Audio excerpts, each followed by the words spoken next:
William ম্যাককিনলির হত্যা। William ম্যাককিনলি মার্কিন যুক্তরাষ্ট্রের 25তম রাষ্ট্রপতি। তার দ্বিতীয় মেয়াদে 6 মাস। 6ই সেপ্টেম্বর 1901-এ নিউ ইয়র্কের বাফেলোতে সঙ্গীত মন্দিরে প্যান আমেরিকান প্রদর্শনীর ভিত্তিতে গুলিবিদ্ধ হন। তিনি জনসাধারণের সাথে করমর্দন করছিলেন। ঠিক সেই সময় নৈরাজ্যবাদী লিওন সিজলঘোস তাকে পেটে 2 বার গুলি করে। ম্যাককিনলি 14ই সেপ্টেম্বর ক্ষতের কারণে গ্যাংগ্রিনে মারা যান। 1865 সালে আব্রাহাম লিঙ্কন এবং 1881 সালে জেমস এ গারফিল্ডের পর তিনি তৃতীয় আমেরিকার প্রেসিডেন্ট ছিলেন যাকে হত্যা করা হয়েছিল। আজকের ভিডিওতে আপনাদেরকে জানাবো ম্যাককিনলি কিভাবে হত্যা করা হয়েছিল, কে করেছিল। আশা করব ভিডিওটা আপনারা শেষ পর্যন্ত দেখবেন। সাথে থাকুন, সঙ্গে থাকুন আর দেখতে থাকুন ইউটিউব চ্যানেল খবরের হাট। ভিডিও যদি ভালো লেগে থাকে তাহলে অবশ্যই চ্যানেলটাকে আপনারা সাবস্ক্রাইব করে দেবেন। যে ছবিটা আপনারা এই মুহূর্তে দেখছেন সেটা হচ্ছে ম্যাককিনলিকে হত্যা করার ঠিক সেই মুহূর্তে লিওন সিজলঘোস।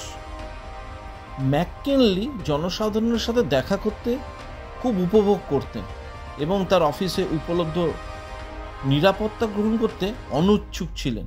রাষ্ট্রপতির সেক্রেটারি জর্জ বি কার্টেলিউ ভয় পেয়েছিলেন যে টেম্পল অফ মিউজিক পরিদর্শনের সময় একটি হত্যা প্রচেষ্টা সংগঠিত হবে এবং এটিকে 2 বার সময়সূচি থেকে সরিয়ে নিয়েছিলেন, কিন্তু ম্যাককিনলি প্রতিবার এটি পুনরুদ্ধার করেছিলেন।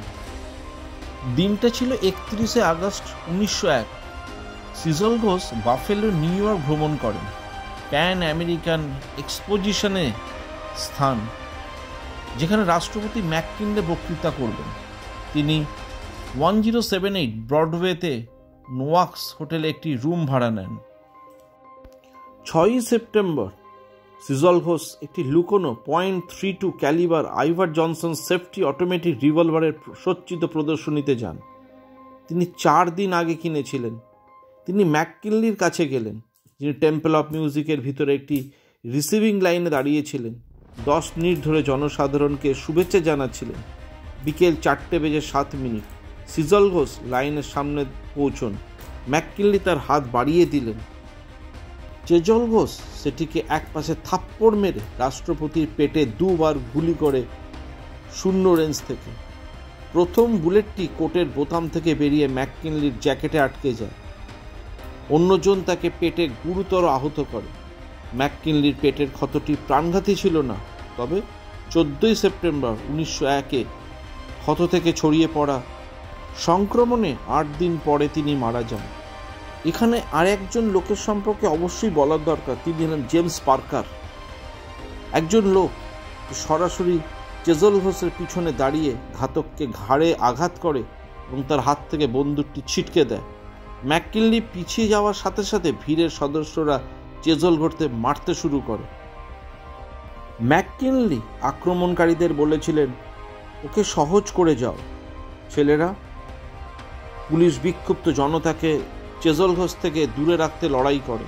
সিজলঘোস 346 অস্টিন স্ট্রিটে বাফেলো 13তম প্রিসিনক্ট বাড়িতে নিয়ে যাওয়া হয় এবং পুলিশ সদর দপ্তরে স্থানান্তরিত না হওয়া পর্যন্ত একটি কক্ষে রাখা হয়। এখন আপনাদেরকে এই হত্যাকাণ্ড সম্পর্কিত বেশ কয়েকটি ছবি দেখাবো।